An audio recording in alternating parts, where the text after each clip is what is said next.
Good weekend all. Ira Epstein with your financial market wrap-up, and this is going to be your weekly edition. It's on the weekend, so that's how we go right to the weekly charts for this Friday.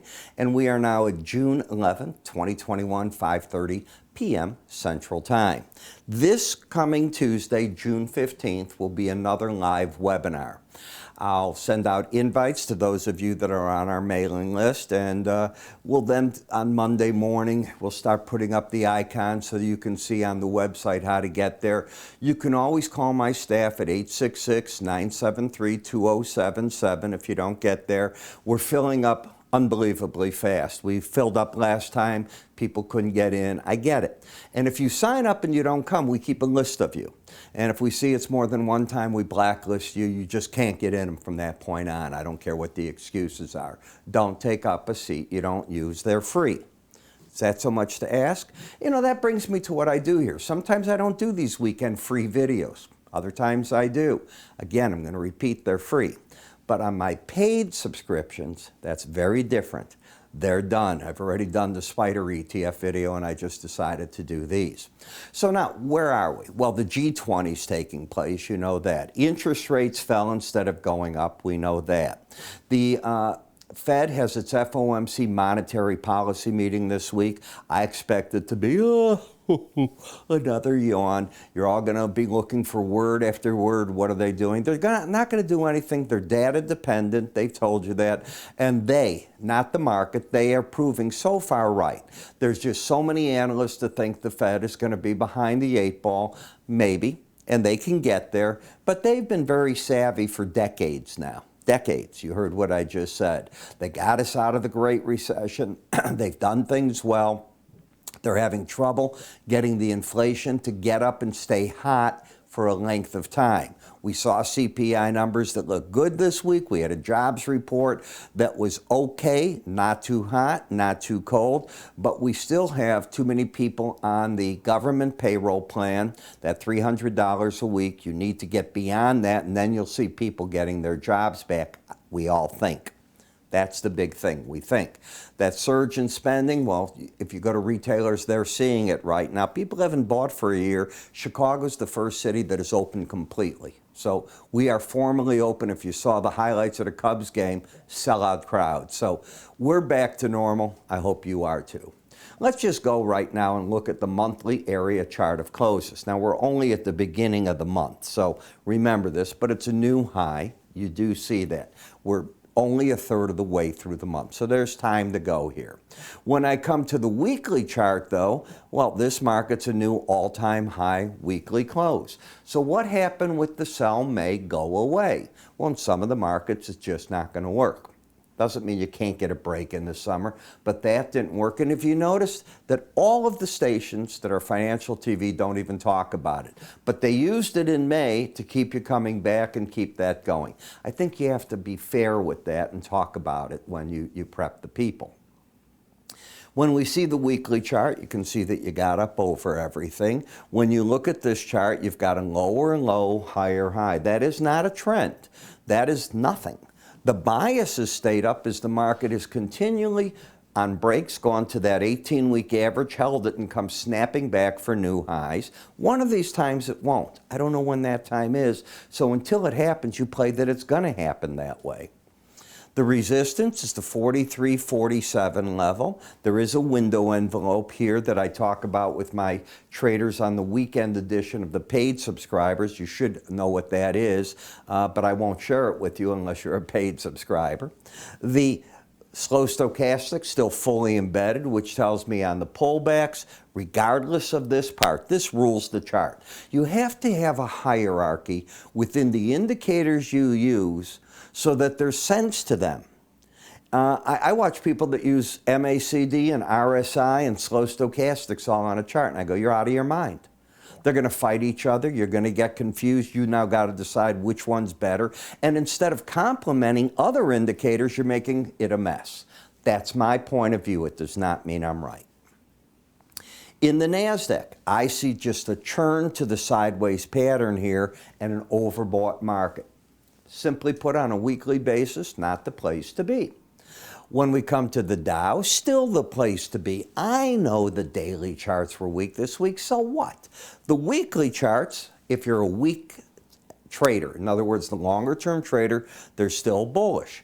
We have the pattern of lower highs, we have lower lows. This rules the day.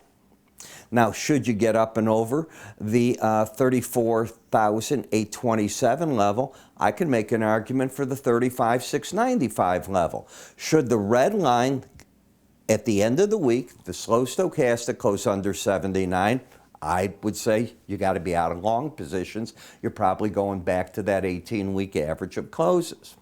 The chart that I thought was the strongest on a daily basis this week had been the Russell. And my subscribers, those of you that watch these, you know that that's what I said. You got up now to the Bollinger Band. Now you got to be careful. It's right here, right now.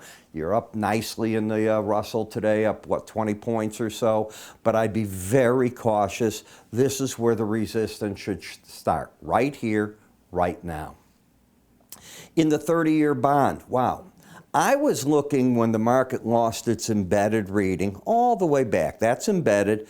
Now, you get a reading of 21. To me, that's the end of the downtrend. Most of the time, I don't want to use the word always, it's not true. Momentum will lead price, not price leads momentum. And when you lose that, you didn't gain it back there, that means ultimately I'm looking for the 18-week average and the daily action to come together. It could take time. It happens quicker on daily charts if it's going to occur. I started doubting it, and then the market came back up. Now I think it's going to happen, and this week it really happened.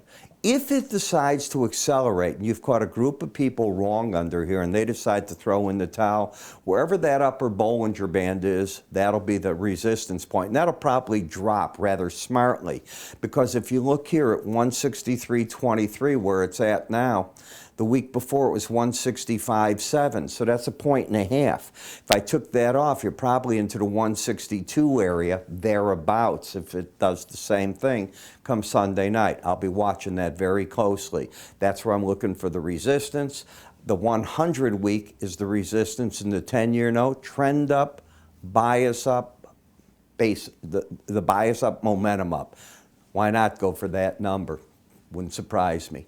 Dollar index. The dollar index, as much as it's come off the lows, that chart hasn't changed all that much. So you're getting all this talk, oh, the dollar's gaining, and it did gain smartly on the currencies. The currencies have been in a funk, F-U-N-K, for a while. They've just been doing one of these, not uncommon. You're right in front of a G7 meeting. Then you've got the meeting between President Biden and Putin and G20 people coming up. There's so much coming up.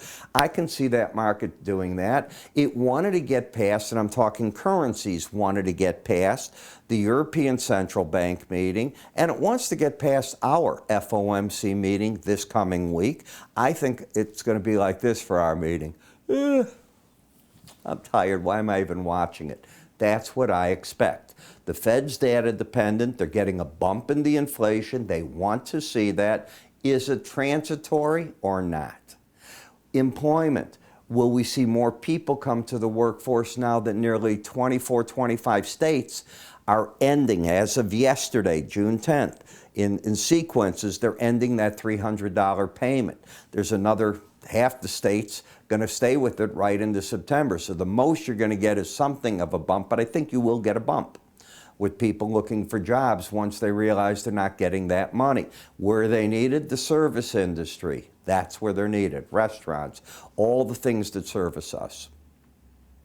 The euro currency. Flip-flop of the dollar, could fall back here. Why not? You're overbought. I don't see any problem. Canadian dollar, if it loses the embedded reading, then I'll look for price and the 18-week average to come together, but it hasn't lost it. So until it's lost, there's still buyers on this break since it's embedded. Japanese yen, too oversold, markets come down, nothing bullish on this chart. You can get short covering, or the market has to decide to embed. We'll see which. I don't see what's so bullish about the yen any way you go with it, and I've been saying that forever. I mean forever. I don't get why people run to this unless you have some type of fiscal catastrophe where you want out of this part of the world, you want Asian holdings. But barring that, and that's not the case right now, I don't see the fundamentals behind it. I am a chartist though. Bitcoin, market's making a statement. It wants to hold this 34,159 level. If it gave ground, I understand where the $20,000 projection by so many traders is coming in, but I'm not really seeing that at this point in time. This market's trying to hold that level right now. The differential between Brent and WTI. Well, this took a bit of doing, but because it was coming down, I had two buy signals during the week in crude. And the question is, do you buy the Brent or the WTI since they were both buy signals? If that's narrowing in, why not go for the WTI? It should do better on a relative basis, and that's exactly what it did. Both have gone up now to the upper Bollinger Band. That's a big resistance area for both of these now, and this is where the pros will start telling you this week probably, start taking more money off the table. Gasoline's interesting. I was watching gasoline today because I think gasoline is going a lot higher. The daily chart got terrible. The market went from 222 down to the 217 level, finished around 218.60. Was that it? Yeah, 218.60. The weekly stayed fine, but the daily's bad. Well, if you're trading off a weekly, it's one thing. If you're trading off a daily, it's another. I don't mix the two. If I went in off the daily and I don't like it, bye-bye. If I went in off the weekly and it says hold it, I'll trade that. And you'll say, well, why not switch gears? This still looks good. Because every time I've done that, I've got my head handed to me. Again, the gray hair brings experience, and experience is it. And I write all those things for my people twice a day. Now, I want to give you my free research for free, so don't go away.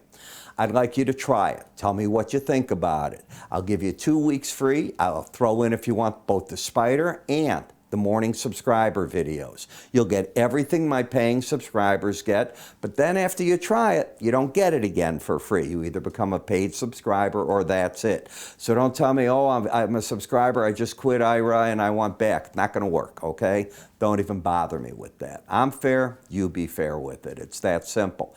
You're gonna get my twice daily written updates, my morning commentaries. You'll be invited to join in ahead of everybody to my live webinars, which we're having this Tuesday again at 12:30 p.m. The invites went out to my subscribers. Look through your mail because it'll fill. I'll send another one out to people this weekend as well, and then we'll probably be full by Monday, but I'll talk about it, all right?